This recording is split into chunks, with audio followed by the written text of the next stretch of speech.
A Tall and Small Collection, Season 2, Chapter 15. Have you been?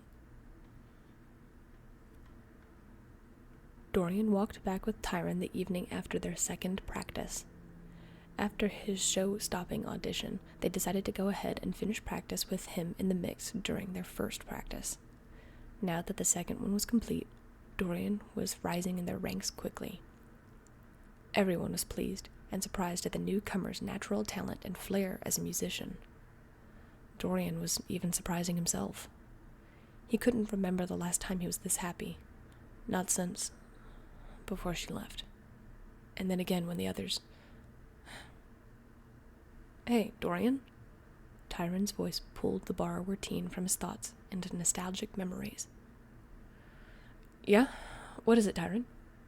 Asked Dorian as he looked over his shoulder to see that Tiron was stopped on the stairs they were climbing to make it back to the elevator. Based on his body language, he obviously wanted to ask something serious. No one would have such a hesitant look if it were a fun question. In a flash, the excited nerves turned sour in Dorian's middle. Had he done something wrong? Did he overstep somehow with the band? Was this something else entirely? Started Tiron. Do you mind if I ask you something? It's been bugging me. You're really cool, but I gotta know something. Sure, replied Dorian. Dorian held his breath and waited for the question. With concerned seriousness, Tiron looked into Dorian's pale blue eyes and asked the worst question imaginable. Have you been seen by a human? Dorian's heart seemingly slowed in his chest to match the swinging of the pendulum in an old grandfather clock. It felt like everything was hanging in an invisible balance. There was an unbearable silence between them for what was probably only 2 or 3 seconds, but it felt like hours. Dorian knew he needed to say something, anything, to Tiron so he didn't lose his new friend. In a way, he heard Soren's voice in the back of his mind coaching him. As Soren would say, it's only a question. They ask because they either don't know or they're testing you. Be as honest as you can without revealing too much about what you know. The smartest thing Dorian could think to do at the moment was to answer Tiron's question with a question. Where'd you hear that? He asked. Our parents. They said your brother thinks he was seen, and that means you might have been seen too, replied Tiron.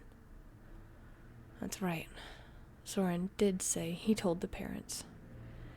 It was disheartening to hear they didn't keep it to themselves. Dorian slowly clenched his fists. This was terrible. He couldn't even try to come up with some kind of cover now that the entire Rafters family knew. So, have you been?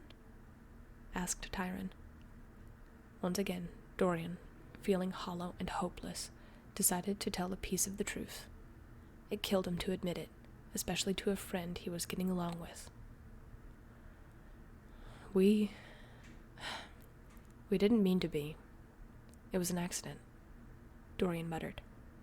His shoulders were tense, and every part of him wanted to get sick. The twisted, gnarled sensation made him shudder. He still remembered the first time he saw Ashlyn so long ago. He knew what it meant to be seen. He also knew the Rafters, Tiron included, were serious about the borrower rules.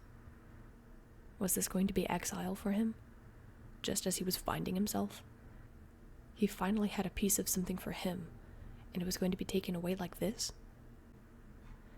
Before he could begin pleading with the teen to keep this to himself, Tiron looked at Dorian with a sympathetic concern. Must have been really scary, he said quietly. Was it like they say? Did the human try to grab you? Dorian immediately shook his head, holding his breath and waiting for the other shoe to drop. No, actually. And so you don't think we're all in danger or anything? Asked Tiron. No, of course not. This one is Wait, Why do you ask? Asked Dorian, fearing now that Tiron was curious and wanting to get a closer look at Ashlyn. Well, I just know what I hear from stories and from what some of the others have said. Mainly, I want to make sure my family is safe. I don't mean anything by it. You're a great guy, Dorian, and don't worry about me telling the others. If you say we're safe from the human, I'll believe you. Dorian could have started crying with relief if he weren't shaking still. Thanks, Tiron, said Dorian. No, I think we're safe. Tiron stepped up and clapped Dorian on the shoulder. What are friends for?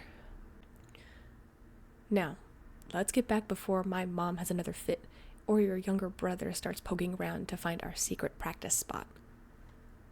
Dorian and Tiron ascended the remaining stairs and waited for the elevator in the main shaft. The sound of distant, whirring gears shook the air around them. Dorian hoped he did the right thing, said the right thing, to keep his friend at ease and to keep his place among them.